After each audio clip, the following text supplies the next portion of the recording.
हमारे साथ इस वक्त अभिषेक झा जुड़ गए हैं, प्रवक्ता हैं जेडीयू के। अभिषेक झा साहब, ये तस्वीरें देख रहे हैं, इससे पहले भी एक ब्रिज हुआ था जमींदोज, उसकी तस्वीरें भी स्वाभाविक तौर पर आपके जहन में ताज़ा होंगी, लेकिन ये तस्वीरें जब आप देख रहे हैं तो क्या कहेंगे, ये एक और भ्रष्टाचार का नमूना था जो डूब गया? देखिए, इसके दो पहलू हैं। मैं स्पष्ट कर दूं आपको कि भागलपुर और खगड़िया जिले को जोड़ने वाला ये जो निर्माणाधीन अगवानी पुल है, जो कोलैप्स हुआ है, इसके तुरंत बाद स्थानीय प्रशासन के लोग और संबंधित जो नोडल एजेंसी है बिहार राज्य पुल निर्माण निगम लिमिटेड के अधिकारी मौके पर पहुंच चुके हैं। ठीक है, किसी के भी हताहत होने की खबर या किसी भी कैजुअलिटी की कोई खबर नहीं स्थानीय प्रशासन से हमारी बात हुई।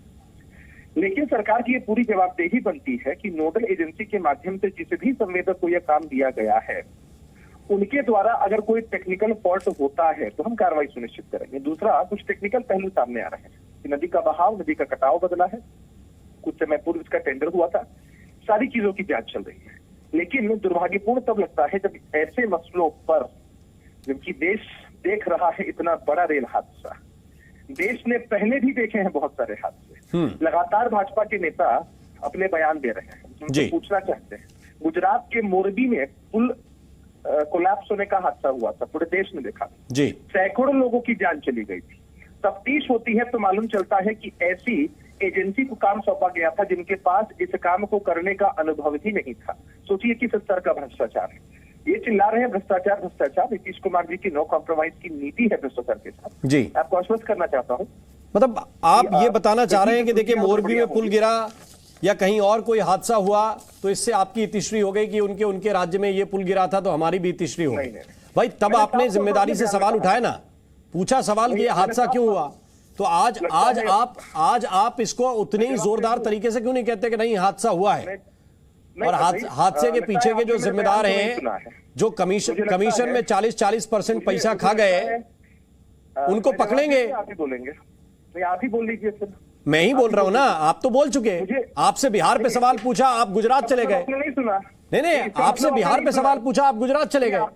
भाई बिहार पे 2 मिनट तो बोल लीजिए। नहीं सुना है आपने मेरी बात को? नहीं सुना। मैंने अपनी बात की पहले पक्ष में क्या कहा कि सरकार अपनी जवाबदेही से पीछे हटने की बात नहीं करती है जी। सरकार के लोग, लेकिन 30 सेकंड से ज्यादा इस पे टिकती भी नहीं है, मौके पर तैनात है सरकार। मैंने 30 सेकंड से ज्यादा इस पे टिकती भी नहीं है। आप ये कह रहे हैं, कम से कम 1 मिनट तो बोल लीजिए कि किसकी जिम्मेदारी है, फिर राजनीति के लिए विषय मिलेगा। तारकिशोर जी इस वक्त हमारे साथ जुड़े हुए हैं, वरिष्ठ नेता हैं। तारकिशोर साहब, क्या कहेंगे इस तस्वीर को देखकर आप? देखिए, सुल्तानगंज से अगवानी घाट तक के पुल का निर्माण लंबी अवधि से चल रहा है और इसके पूर्व भी इस प्रकार की घटना हो चुकी है और आज तो पराकाष्ठा हो गई। 3 पिलर और ऊपर का सारा स्ट्रक्चर गिर गया, उसका वीडियो फुटेज भी हम सब देखे हैं। अभी जिला पदाधिकारी से भी बात हुई है, एक कैजुअलिटी भी लग रहा है कि हुआ है, वो एक व्यक्ति लापता भी है जी। और जिस प्रकार से इस ब्लैक लिस्टेड को काम दिया गया, इसमें यह कहीं ना कहीं एक संदेह का घेरा है। इसकी जांच होनी चाहिए और लगातार इस पुल पर घटना हो रही है, सरकार हाथ पर हाथ धरकर बैठी हुई है।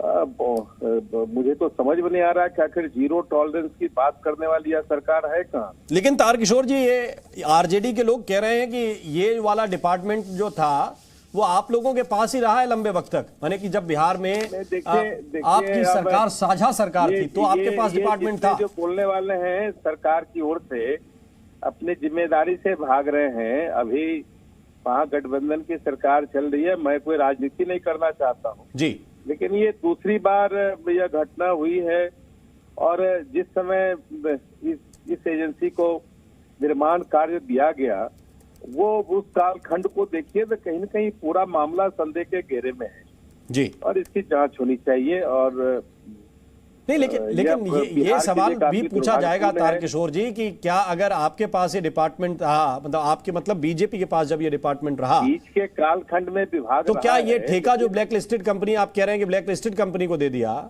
तो उस दौरान की जिम्मेदारी तय नहीं होगी कि मिनिस्टर कौन था? नहीं, देखिए अब उसको मैं चिन्हित नहीं कर पाया हूं, लेकिन इतना मैं जरूर जानता हूं कि इस तरह बिहार राज्य पुल निर्माण निगम जिसकी निर्माण एजेंसी है सरकार की ओर से और संवेदक हैं वो संवेदक कहीं न कहीं क्वेश्चन मार्क में है। और निश्चित तौर पर इसकी पूरे मामले की जांच हो, और जब पहली बार घटना हो गई तो उसी समय सचेत होने की आवश्यकता थी। इसकी पूरी जांच होनी चाहिए। ठीक है। और कार्रवाई। तारकिशोर प्रसाद जी, बहुत बहुत शुक्रिया हमारे साथ जुड़ने के लिए, अपनी बात रखने के लिए। इस वक्त लाइव रिपोर्ट आपको दिखाते हैं बिहार से। और ये तो खैर मनाइए, ये ईश्वर की कृपा थी कि ये पुल निर्माणाधीन था। अगर ये परिचालन में होता तो आज बिहार के लिए शोक का दिन हो गया होता। राजेश, तो ये जरा देखिए, ये यकीनी तौर पर जो बात कही जा रही बहुत ही अहम है कि अगर कहीं ये शुरू हो गया होता और इसके बाद वजन पड़ने की वजह से कहीं यह हादसा होता तो फिर क्या होता। वो तो आप शुक्र मनाइए या गनीमत रहिए कि सिर्फ पैसा डूबा है, सिर्फ करप्शन में एक तरह से करप्शन का नमूना सामने आपके सामने आ गया और 1750 करोड़ रुपए पानी में डूबे। अब इसका शुक्र मनाना इसलिए पड़ेगा कि कहीं यह गलती से चालू कर दिया गया होता तो फिर परिणाम क्या होता वो बहुत ही भयावह, उसकी कल्पना भी नहीं कर सकते। लेकिन जरा ये तस्वीरें आप देखिए, भागलपुर में जो निर्माणाधीन पुल है वो किस तरह से जमींदोज हो गया। अब इस पर भी दायित्व किसका है किसका नहीं है, इस पर एक सघन जांच की आवश्यकता है। बिहार में नेता प्रतिपक्ष जो हैं उनका यह कहना है कि इसकी जांच देनी चाहिए सीबीआई को। भारतीय जनता पार्टी सीएम नीतीश कुमार का इस्तीफा मांग रही है। बीजेपी बिहार के अध्यक्ष सम्राट चौधरी ने कहा है कि बिहार में भ्रष्टाचार चरम पर है और इसलिए नीतीश कुमार को इस्तीफा देना चाहिए। नीतीश कुमार की सरकार पुल ध्वस्त हो रहा है और नीतीश कुमार की सरकार मस्त होकर देश घूम रही है। आज भ्रष्टाचारी सरकार, नीतीश कुमार की सरकार पूरी तरह भ्रष्टाचार में लिप्त है और नीतीश कुमार जी को थोड़ा सा भी नैतिकता बचा है तो तुरंत इस्तीफा करना चाहिए। तो आप ये सुन रहे थे कि इस्तीफा होना चाहिए। सम्राट चौधरी जो भारतीय जनता पार्टी बिहार प्रदेश के अध्यक्ष हैं और उन्होंने ये कहा कि इस्तीफा होना चाहिए। प्रशांत झा इस वक्त हमारे साथ ज्यादा डिटेल्स के साथ जुड़ गए हैं। प्रशांत, इस मामले को लेकर कहा जा रहा है कि ठेका किसको दिया गया, एजेंसी कौन थी इसको बनाने वाली, कौन सी कंपनी काम कर रही थी, ये तमाम सवाल अब दोनों एक पक्ष और विपक्ष की ओर से उठाए जा रहे हैं। लेकिन आप जमीन पर, ग्राउंड पर क्या देख रहे हैं? एक उम्मीद थी खगड़िया के लोगों को कि साहब अब पुल बनेगा, नए दौर की शुरुआत होगी, लेकिन सामने हम देख रहे हैं तो ये करप्शन का पुल पानी में डूब गया। देखिए, इसको दो लाइन में कहना हो तो सीधे तौर पर कहेंगे कि ये बिहार के लोगों का भरोसा आज गंगा के गर्भ में चला गया। बिहार के लोगों को भरोसा था कि खगड़िया और भागलपुर के सुल्तानगंज और अगवानी के बीच में बनने वाला ये 3.5 किलोमीटर का पुल जब बन जाएगा तो लगभग 3.5 लाख लोगों को आने जाने की सुविधा हो जाएगी। लोग खगड़िया से सीधे भागलपुर पहुंच जाएंगे और अपना काम करके वापस भी जा सकते हैं। लेकिन बड़ा दुर्भाग्य है बिहार का कि जिस भ्रष्टाचार के पूरी बुनियाद पर इस ब्रिज को खड़ा किया गया था, गंगा के गर्भ में आज उसके 3 पाए और पूरा 3 स्लैब भड़बड़ा के गिर गया और वो नामो निशान मिट गया उस निर्माणाधीन पुल का।